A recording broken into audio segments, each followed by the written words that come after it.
we are all humans actually struggling through the same challenging world issues, and whether they're in the community or in the global aspect or in our neighborhood or even in our homes or in our partnerships, we're all dealing with things that are very complicated and really set themselves so as being multitasking.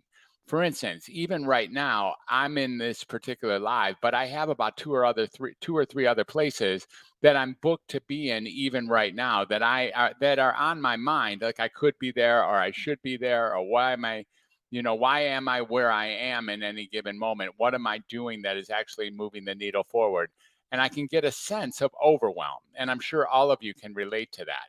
That little voice is the one that leaves us feeling imbalanced. And one of the best ways to manage imbalance is to realize that you are not alone at all. And it is inside of human connection, primarily, inside of actually connecting to another human, connecting through self expression, connecting through sharing, connecting through vocabulary, like vocally speaking and listening to another person. That is where healing emanates from. You don't even have to, it's not so much the content of what comes spilling out of our mouths at that time.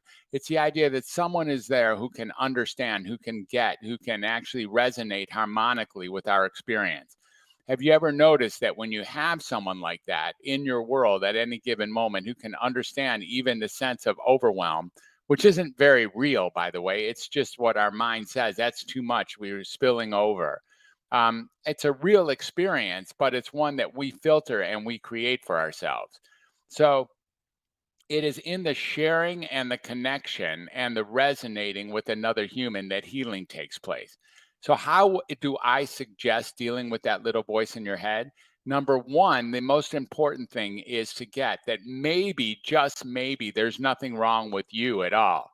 And that little voice in your head that you might call intuition, other people might call it different things. And in different settings, like in an emergency room, if you go in and you say you're having a voice in your head, they will respond entirely differently than if you tell somebody, I don't know, I just had a premonition or I just had an intuition.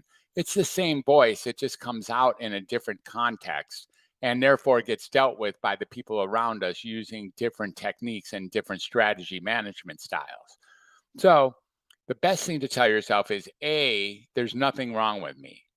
Like maybe there's nothing wrong with me, that I'm having a voice that is dogging me about the multiple things that are going on in my life and how overwhelmed I feel at any given moment.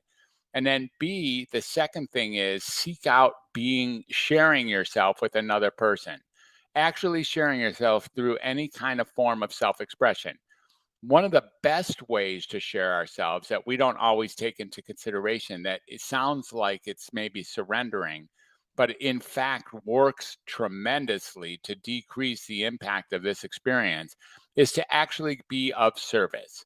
That's right. Even be of more service than you're being right now to your kids, to your husband, to your friends, to the projects, to yourself. Like going on and helping anybody do anything as a way of managing this, opening up that last piece of yourself or the next piece of yourself and being there for another person to actually take on what it's like to, you know, to be of service, to help another person do anything. Those are the things I have in mind for you today. Number one, there might be nothing wrong with you. Number two, the best anecdote for all of this is sharing with another, finding someone else who can listen and get and resonate harmonically with you. And number three, if you have any ideas of any way you can help another person do anything, so helping anyone else do anything, that is a great thing to do. My name is Dr.